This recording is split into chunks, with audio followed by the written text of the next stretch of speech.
Naweza nikasema sasa hivi mpira wa Tanzania umechafuka na kila mtu amekuwa akizungumza kwa namna yake, na kile ambacho kinafanyika ni story kubwa kati ya mabingwa wa kihistoria soka ya Tanzania. Hapa nawazungumzia Dar es Salaam Young Africans, ambapo makao makuu yake yapo Jangwani jijini Dar es Salaam Tanzania. Hawa ni mabingwa mara 30 mfululizo katika ligi ya la NBC Premier League hapa Tanzania. Sasa kubwa zaidi ambalo nimekuja hapa kuzungumza naye mtazamaji wa Rich Media. Kitambo sana hatujaweza kuzungumza. Leo nikaanza tuzungumze, nikasema tuzungumze A to Z kile ambacho kimefanyika, lakini pia niko na breaking news ambayo imetokea. Nitakuambia breaking news gani, tuendelee nikupe story ambayo imetrend sana katika mitandao ya kijamii. Tunafahamu ya kwamba kuelekea derby ya tarehe 15 ya mwezi wa 6 mwaka 2021 ndivyo ambavyo imepangwa na ligi kuu ya hapa Tanzania, nikizungumza ligi ya NBC Premier League ikiongozwa na viongozi, mwenyekiti, katibu of course. Sasa story kubwa ambayo imekuja hapa ni story ya ligi kuu. Mara baada ya ligi kuu kudai kwamba tarehe 15 mwezi wa 6 kwamba dabi ya Kariakoo, nikizungumzia Wekundu Msimbazi Simba Sports Club na Yanga watacheza. Mwana bana, na Yanga watacheza, wenyewe wakakataa Yanga Africans kutokucheza hiyo dabi kwa sababu ya madai kwamba uongozi wa ligi kuu uweze kujiuzulu, lakini pia uongozi wa TFF kwa kupitia katibu mkuu Kidao naye aweze kujiuzulu kwa sababu kuna zile ambazo usho zinatokea. Wengine kazungumza kusema kwamba kuja mbali. Leo nimsikiliza Ricardo Momo amedai ya kwamba amesema kwamba kuna vitu ambavyo vinafanyika kuweza kumpa Wekundu wa Msimbazi Simba. Kuna baadhi ya viongozi wana force kuweza kumpa Wekundu wa Msimbazi Simba kuwa bingwa wa msimu hapa, nikizungumzia msimu 2024 2025. According to Ricardo Momo, kile ambacho amezungumza katika nafasi hapa na pale. Sasa kwa upande mwingine, mara baada ya taarifa hizo na kuna taarifa zikaibuka, tuliweza kushuhudia press conference ambayo ilifanya msemaji wa klabu ya Young Africans, namzungumzia Ali Shabani Kamwe. Aliweza kuzungumza pale makao makuu ya Jangwani jijini Dar es Salaam Tanzania, makao makuu ya Yanga, kidai kwamba TFF amini CRB benki yani wenyewe Yanga hawezi kucheza kombe la CRB benki mpaka walipe pesa zao za misimu yote ya nyuma iliyopitwa. Na watu wakaja na taarifa kusema kwamba pengine kuna jambo ambalo limejitokeza. Tumesikia jambo la ligi kuu, likatoka hapo likaja jambo la FA, kombe la FA, ambapo kombe hilo sasa hivi linaongozwa na kampuni ya fedha, nikizungumzia benki ya fedha CRDB Bank, ambapo makao makuu yake hapo pale Posta jijini Dar es Salaam Tanzania. Kila mtu akawa amezungumza kwa namna yake. Sasa hoja zikawa nyingi sana, kila mtu akaweza kuzungumza kile ambacho kimefanyika. Sasa tumetumia barua na Young Africans. Barua hiyo inasema hivi, ni kusomea kwa udogo tu.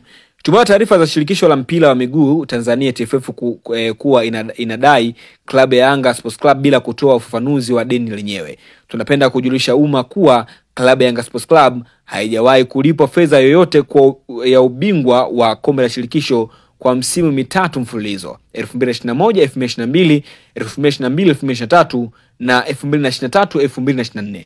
TFF wamekuwa wakishikilia fedha hizi za ubingwa kwenye akaunti zao kila msimu unapomalizika, huku wakifahamu ni makosa na ni kinyume cha utaratibu. Hakuna uthibitisho wote wa kimaandishi kuonyesha kama TFF wamewahi kulipa fedha hizi za ubingwa wa klabu ya Yanga. Sasa hiyo ni according to Yanga Sports Club ambayo imezungumza.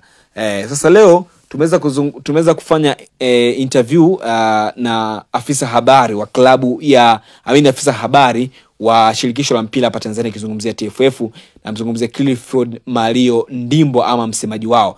Yeye ameweza kuzungumza kusema kwamba Young Africans inaongea kwa maana kwamba zile pesa ni kama wanajitolea kama zinaenda kutoa posa. Taarifa hiyo ndio taarifa ambayo imekuwa imezungumzwa kwa siku leo, imekuwa kitabu kikubwa sana mara baada ya kauli ya msemaji wa TFF, na mzungumzia Clifford Mario Ndimbo kusema kwamba pesa zao ni kama unaelekea kutoa posa. Sasa kauli imekuja moja kwa moja kwa rais wa shirikisho la mpira duniani, na mzungumzia Gianni Infantino. Ameweza kupokea taarifa hiyo kusema kwamba TFF wanachokifanya sio sahihi. TFF tunafahamu kwamba inaongozwa na Wallace Karia ambaye ni rais wa shirikisho la mpira TFF, lakini pia ni mjumbe wa CAF ambapo inaongozwa na Patrick Motsepe, nikizungumzia shirikisho la mpira barani Ulaya. Sasa moja kwa moja imeweza kumfukia Gianni Infantino. Tunafahamu ya kwamba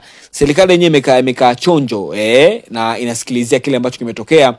Watu wadai kwamba ufafanuzi wa dabi na kuaje, na tunafahamu ya kwamba siku ya leo ni siku ya tarehe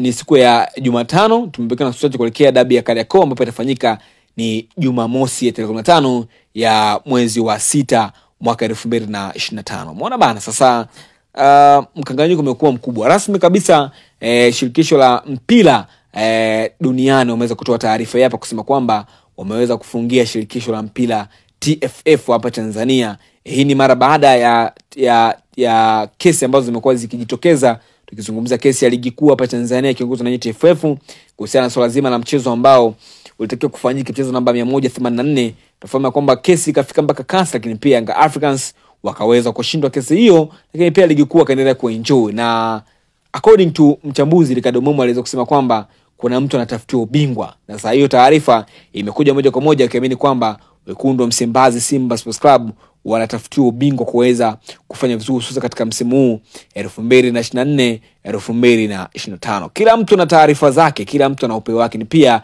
rasmi kabisa shirikisho la mpira duniani wameweza kutuma barua nzito kusema kweli kudai kwamba shirikisho la mpira la Tanzania TFF iliweza kufungiwa mara moja, na ni kosa kisheria kwa kile ambacho wamekifanya kuweza kutokuweka mambo sawa. Nafahamu kwamba dabi inakaribia na hakuna maandalizi yote yaliyofanyika, na kwa upande mwingine tarehe 28 mwezi wa 6 mwaka 2024 tunafahamu kwamba ni Singida Black Star na Yanga African Sports Club, na wenyewe wanabidi wakutane. Sasa Yanga Sports Club wamesema waweze kucheza mpaka walipwe fedha zao. Sasa rasmi kabisa shirikisho la mpira duniani nikizungumzia FIFA limeweza kutuma barua kusema kwamba wameweza kuifungia TFF mpaka pale ambapo watatoa ufafanuzi sahihi. Je, Young Africans wako sahihi kile ambacho wamekizungumza au la? Na kama hako sahihi, basi kuna story ambayo itatokea hapo. Sasa ni jambo ambalo zito kweli kweli limetokea. Shirikisho la mpira kama Tanzania kuweza kufungiwa basi ni jambo la kushangaza kweli kweli, na kila mtu ameweza kuzungumza kwa namna yake. Sasa hizi ni vuma zimekuwa pa, serikali imekaa pembeni kwa sababu serikali itaki kuingilia mpira wa hapa Tanzania. Yani serikali ingilie mpira na kuwa ni kosa kisheria kwa seri kama hiyo. Mimi naitwa Presenter Rich na hii ni Rich Media. Endelea kusalia kupitia Rich Media kwa kusubscribe kwa wingi, kwa kushare, kwa kulike na comment. Tutazidi sana kuwa mjanja kila siku popote ulipo duniani.